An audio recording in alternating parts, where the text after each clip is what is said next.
minuto, yung iyong segundo, yung iyong oras sa pakikipag-away sa taong hindi mo naman kakilala. Hindi ba nakakalungkot yun, mga kapatid?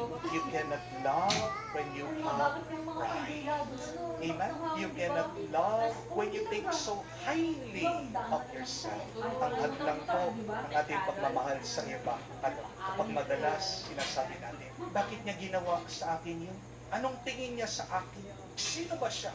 Kapatid, huwag sana magmula lang sa ating isip ang pagmamahal. Pero magmahal ka, pumunod ka ng lakas sa pagmamahal, galing sa iyong karanasan ng biyaya, galing sa Diyos.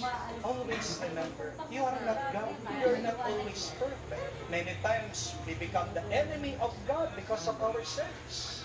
And yet, the good news is, time and time again, God forgives us and God loves us every day. Bakit hindi mo ipagkaloob yung pagmamahal na tinanggap mo sa Diyos? Doon din sa mga taong nakasakit sa iyo. Yung binibigay mo, hindi naman sa iyo eh. Yung ibibigay mong pagmamahal sa kanila, galing yan sa Diyos. Kaya mong magmahal kahit sa mga nakasakit sa iyo. Yan ay grasya, pinagkaloob ng Diyos sa iyo. Just choose it. So remember, love your enemies. Not because they deserve love, but love your enemies because it is who you are. It is more enjoyable to love. And by loving, you create more peace and blessing in your life. Mahirap pong utos ito sa Panginoon, ang mahalin ng ating mga kaaway, lalong-lalo na kung sariwa pa sa ating isip yung mga masasakit na alaala. Hindi po ba? Pero walang imposible sa Diyos kung magpapatulong tayo sa Kanya. Kaya, sa banal na misang ito, habang pinagdarasal po natin, ang mga kapatid nating may sakit, pagdasalin natin, sabihin natin, O Panginoon, punuin mo pa kami ng iyong biyaya, ng iyong grasya, at gamutin mo ang sakit ng aming galit at puot.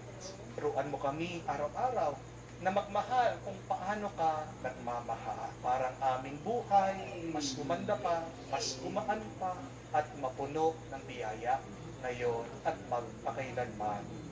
Amen. Tumayo po tayo.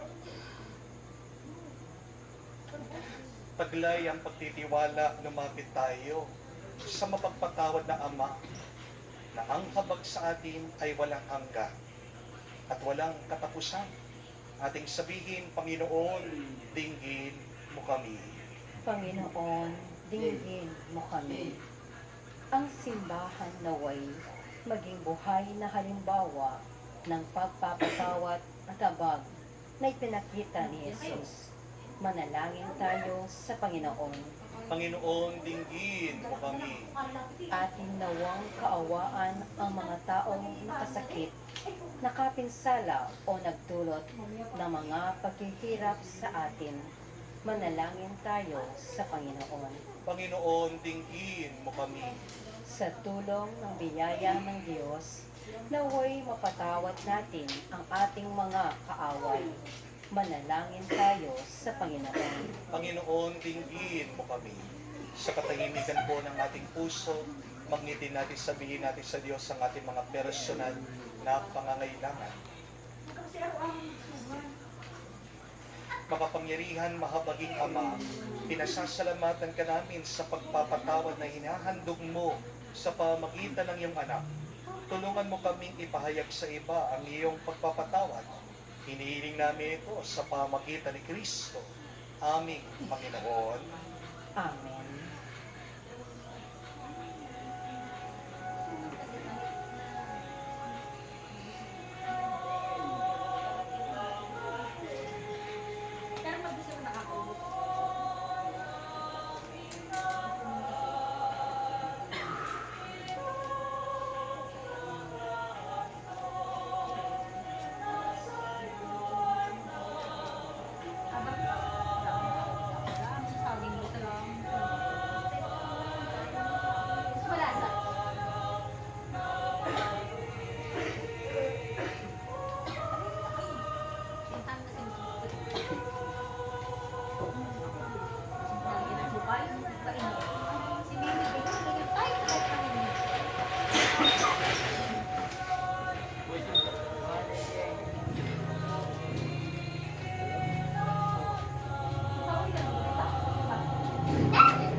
Manalangin kayo mga kapatid, para ang ating mga paghahain ay kalugdan ng Diyos, amang makapangyarihan.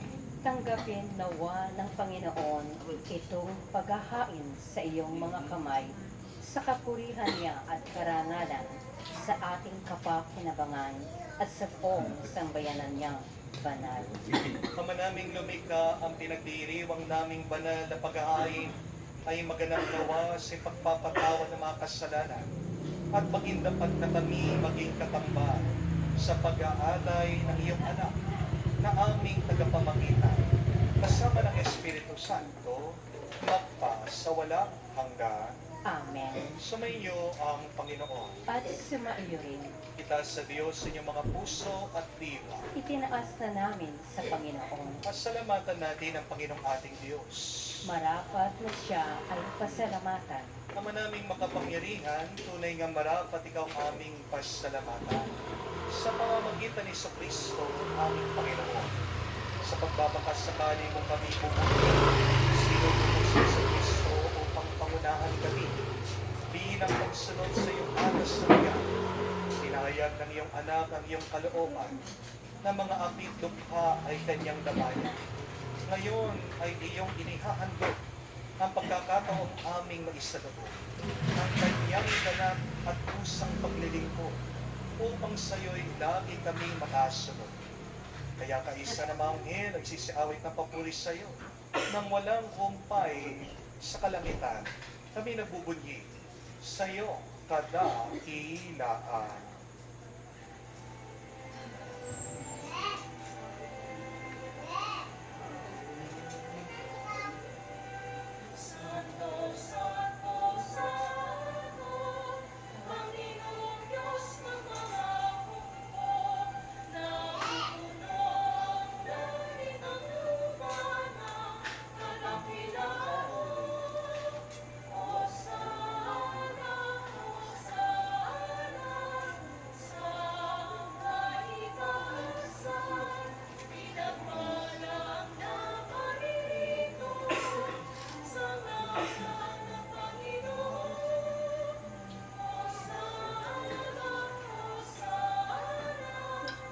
Palagay niya nito. Ganito.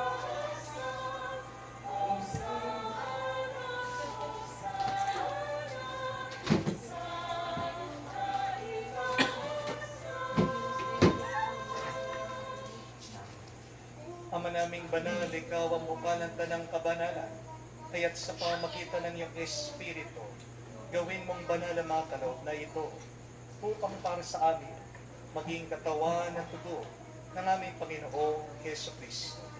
Bago niya pinagtiis ang pusang loob na maging handog, hinawakan niya tinapay, pinasalamatan kanya, pinaghati-hati niya iyon, inabot sa kanyang mga alagad at sinabi, tanggapin ninyong lahat ito at kanin. Ito ang aking katawan na ihahandog para sa inyo.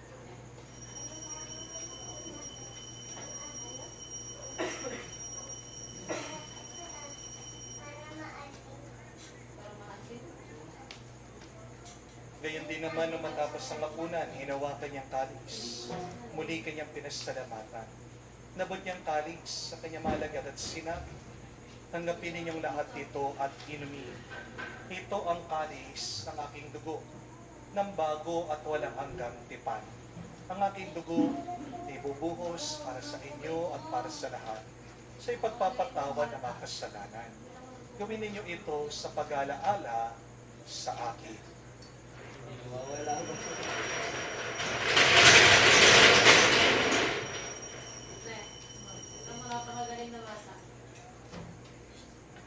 Ang mistero ng pananampalataya.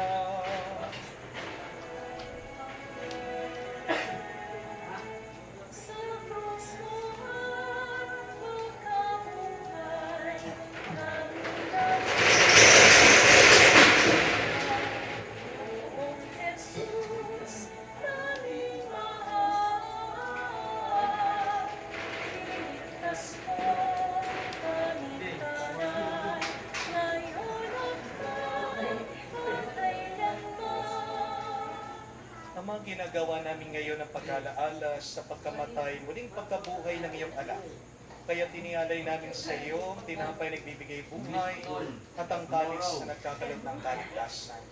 Kami nagpapasalamat dahil kami yung minarapan na tumayo sa harap mo para maglingkod sa iyo. Sinasamo namin kami magsalo-salo sa katawan at dugo ni Kristo ay mabuklod sa pagkakaisa sa pamagitan ng Espiritu Santo.